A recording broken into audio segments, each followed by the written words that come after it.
You can never have too much information.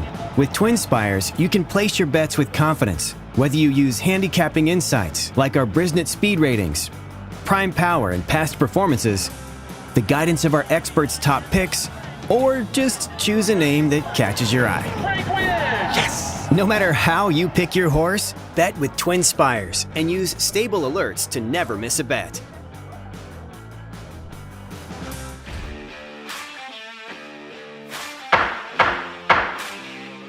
Welcome back to the TwinSpires Jury. I'm Ashley Anderson here with James Scully and our special guest today, Nick Tammaro, filling in for Darren, who's on vacation. Nick is a very busy man. You'll see him on TwinSpires with our expert pick videos at Gulfstream Park this meet. He also is the morning line maker at Keeneland for the spring meet coming up. He's a track announcer at Sam Houston and a Houston sports fan. So happy opening day. Thank you very much, Ashley. Very exciting day, no doubt about it. Headed towards spring. A lot of signs that we're headed towards the Derby as well. So good things. We're going to talk Gulfstream Park and Oaklawn Park today. So I'll let you start things off, Nick. Tell me what your best bet of the week is and where you're going to play that. Yeah, so I'm excited about this Gulfstream Park card. I'm glad we had a week or so to look at it because it needed every bit of it. But my best bet of the day is going to come at Gulfstream on Saturday in race 4, number 1 Rotterdam, who's 4-1 on the morning line. And a horse that's coming in off a second place finish behind my Sea Cottage. He had a good trip that day, no doubt about it, but I do like that he made a pretty strong move from off the pace. He's now third off the layoff, and his turf races have been, all 3 of them now in totality have been very solid. I think he'll get a decent amount of pace to run out. I love the inside draw. His task will get a little bit weaker because it looks like Napoleonic War, who's drawn towards the outside, is going to come back on Sunday and run in a race on closing day of the championship meet. So that'll make things a little easier for Rotterdam. I'm looking forward to betting him in a spot where I think he should be pretty tough. What do you think? I'll stay at Gulfstream as well for my best bet. It's going to be number 8, Donegal Forever in the Go Sapper Stakes. And Donegal Forever is a colt for Todd Pletcher, that a Pioneer of the Nile colt, made his debut last June at Belmont Park. I watched that race live, and I was really, I thought it was remarkable. He got bet off the board in that race and completely missed the start. I mean, he stumbled out of the gate and fell several lengths behind the next to last horse early. And I thought his run that day was brilliant. That race came back fast. He got a 94 Brisnet speed rating for winning by more than 4 lengths that maiden race.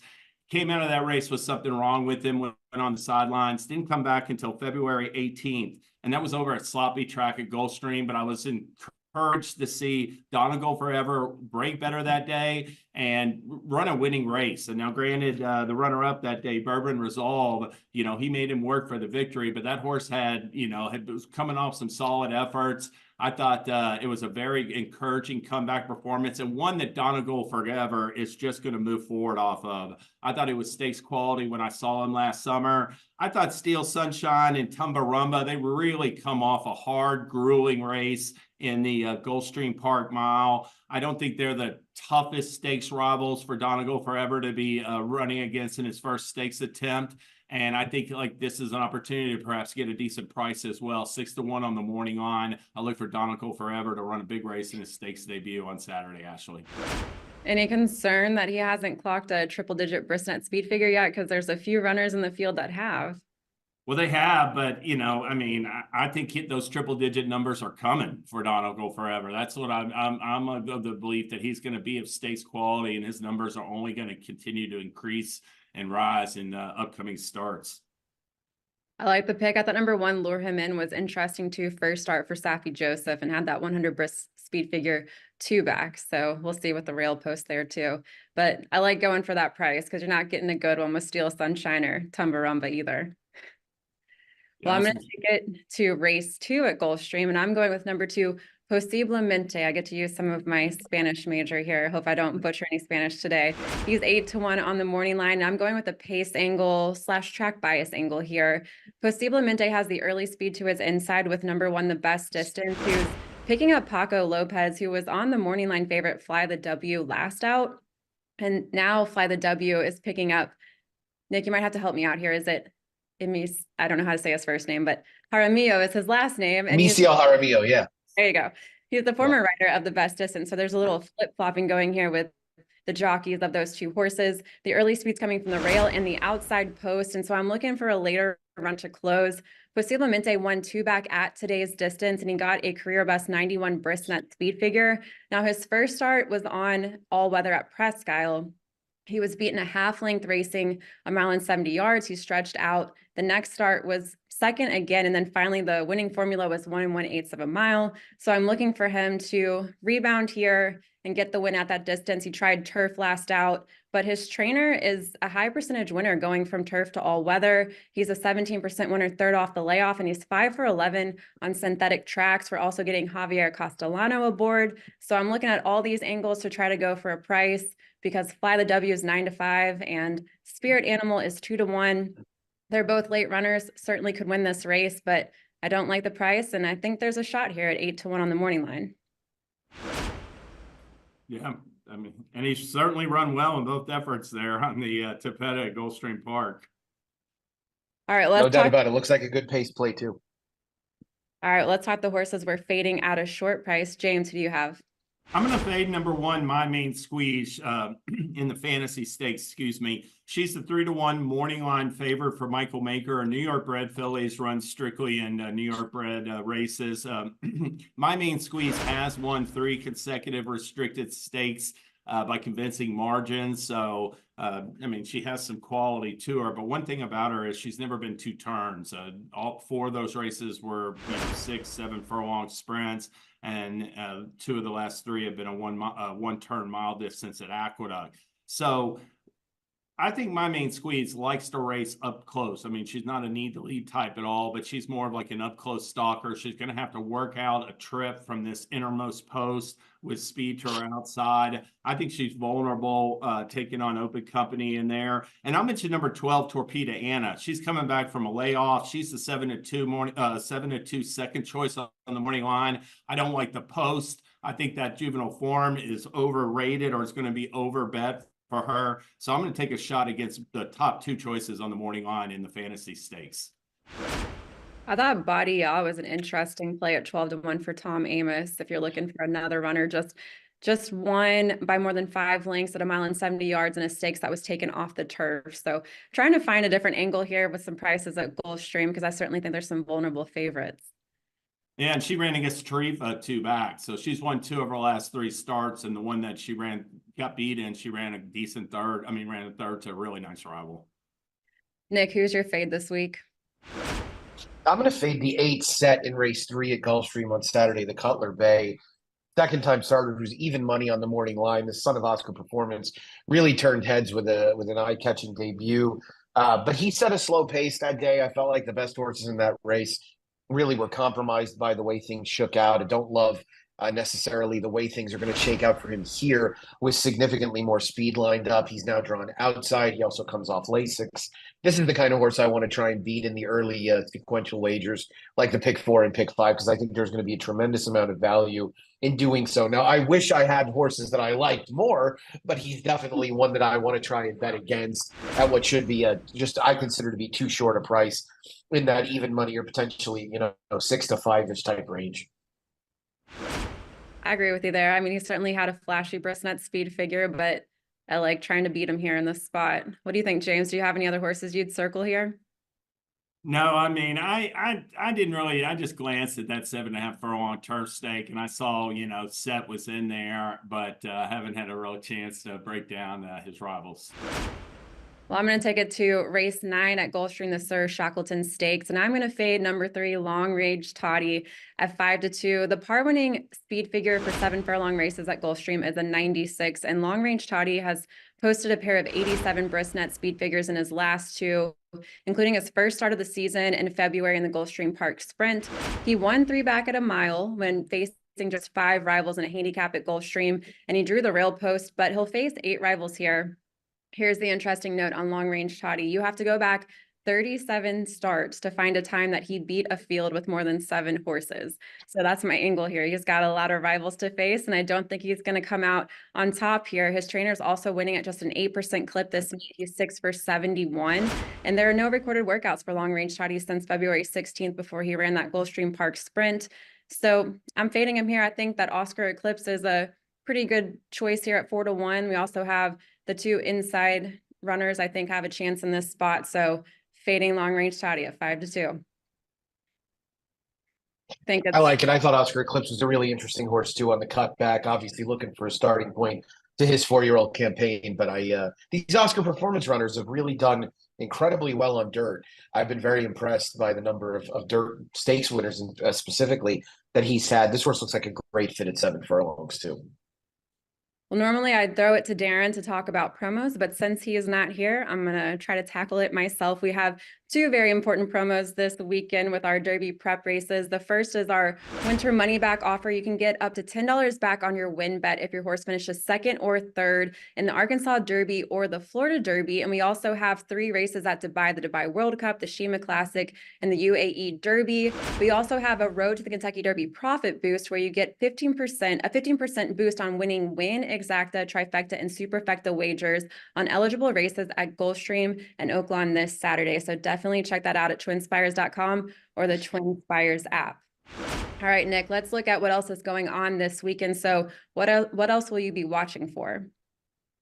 Yeah, I think I'm really obviously excited about this Gulfstream card, and certainly going to get things started early in the day with the Dubai World Cup. But I think one of the biggest things, one of the biggest themes throughout this Gulfstream card is Chad Brown bringing horses back off of layoffs. And I feel like one horse that's kind of slipped under the radar in terms of coming back from a layoff is the 4 Ways and Means in race 11, the Gulfstream Park Oak. She was a really, really impressive debut winner last summer at Saratoga, came back and was a huge favorite in the spinaway, finished second despite a somewhat troubled trip behind the highly regarded Brightwork at that point in time. Now she's back off a layoff, reportedly training very well. I'm really excited to see if she's grown up a little bit, if she's gotten a little bit better now as a 3-year-old, because she could be a really interesting addition to the mix for the Kentucky Oaks. So looking forward to seeing Ways and Means come back, and a couple of her stablemates, Market Segmentation and McCulloch, both of whom were graded stake winners last year. Market Segmentation, a grade 1 winner. They're both coming back off layoffs as well, looking to get their 2024 started in style. So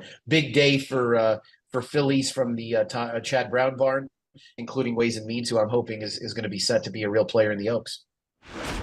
Yeah, I'll just say, I mean, Ways and Mean, I thought her races last year, her maiden win was, one of the most impressive maiden wins you'll ever see at Saratoga. I know she's bred for 2 turns. She had all that speed, though, last year. I'll be interested to see if she can stretch out. The way the Oaks picture is this year, I mean, you got Ways and Means in the Gulfstream Park Oaks. You've got this Torpedo Anna coming back in the fantasy, and we still got Candied and Just FYI potentially in the Ashland. So we got some fillies that are coming back that are classy juveniles that haven't run this year, and I'm excited to see how they all shake out, because 2 turns is really a little bit the question with Ways and Means. I think she's got the talent just to crush those foes if she gets the distance. No doubt about it. Really looking forward to it. And I'll just mention the two big Kentucky Derby preps. Fierceness. He's going to try to rebound from that Holy Bull in the Florida Derby. And he's the juvenile champion male, won the Breeders' Cup Juvenile, but he's made 3 stakes appearances, and he's faltered in 2 of them at extremely short odds. In both races, he didn't break well. I can't envision a horse at this, coming up into the final prep where the break seemingly is so important and being drawn outside. I hope Fierceness gets out of the gate. I'm still not really sold on him being like a 1.25 mile horse. We'll see how he handles 9 furlongs on Saturday. But one thing's for certain in my mind, if for some reason he does falter, the race, it just seems ripe for a massive upset. I'm not too keen on Hades or Conquest Warrior either. And then I think the Arkansas Derby is a more compelling matchup between top contenders, because you really do have 3 horses of interest in there. Mystic Dan coming off of that 8-length Southwest romp. Obviously, Muth coming back for Baffert,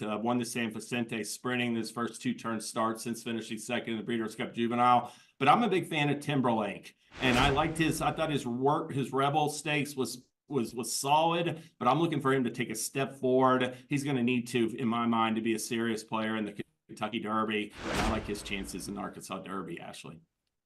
How do you see that pace shaking out with Timberlake and Muth? Do you think it's going to be a 2-horse race here, and they're just going to be from the beginning just going head to head, or do you think another, No, or might be no. on there. I don't think Timberlake is. I actually.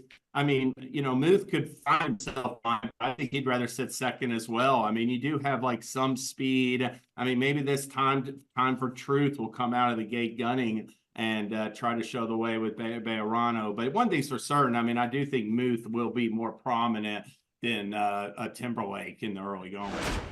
You have any shot to liberal arts? I like liberal arts, but he's going to need to take a step forward off the Southwest. So he's the kind of horse, if he ran second or third, I would definitely take a renewed look, have a renewed interest in his chances moving forward. Well, I'll mention the other 100-point Derby prep this week in the UAE Derby, and we have number 5, Forever Young at 9-5 in this race. This horse drew a lot of attention in Pool 5 of the Kentucky Derby Future Wager. He closed at 12-1.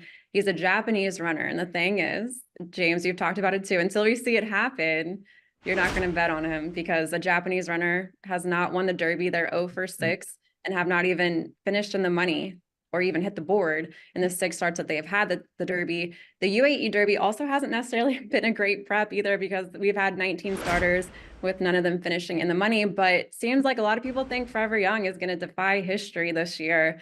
So I'm interested to see how he handles 1 3/16 of a mile. That'll tell me a lot about whether I should include him in my wagers in the Derby, but I made that mistake last year. I let everyone talk me into Dermisotogake, and then we didn't have him hit the board either. So, Nick, what do you think about Forever Young? It's going to be interesting, right? I mean, I do think, and I will run the risk of saying this, but I do think the Japanese are going to Derby at some point. I know that's history's a long time, but it's going to happen. They're winning too many meaningful races worldwide to get shut out. It's just going to take the right horse in the right year, and maybe this is the year, right? Our crop of horses is hardly any kind of tremendously strong lot, and so I'm intrigued to see how he performs on Saturday. Also, if there's any kind of appreciable track bias, as we've seen in the past, the inside can get very good on Dubai World Cup night. So it'll be very interesting to see how it shakes out and if somebody can come over and defy history. The thing he has going for him that both the Thurgraph and Ragusan sheets both gave him numbers for his last 2 races. They're extremely fast. I think he's already in favor with the sheep players in a sense. And he drew post 13. The jockey kept him intentionally wide in the Saudi Derby, took no kickback at all with that wide trip. And, drawing post 13, I could see a similar trip, overland trip, where he doesn't take any kickback. That makes me hesitant. I want to see him take kickback before he gets in a 20-horse Derby field. But you said it. I mean, he just may be that talented. So it's going to be fascinating to watch. I'm with you, Nick. No question about it. I can't wait to see it.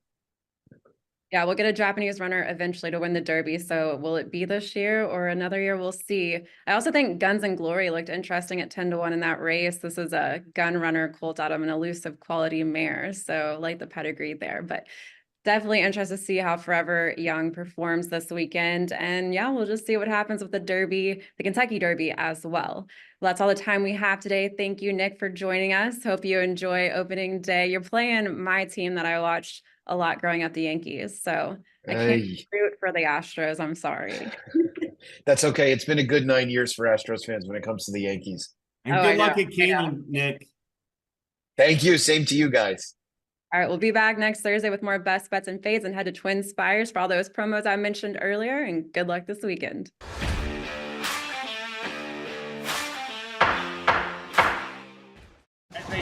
When it comes to horse racing, you can never have too much information. With TwinSpires, you can place your bets with confidence, whether you use handicapping insights like our Brisnet speed ratings, prime power and past performances, the guidance of our experts' top picks, or just choose a name that catches your eye. Yes! No matter how you pick your horse, bet with TwinSpires and use stable alerts to never miss a bet.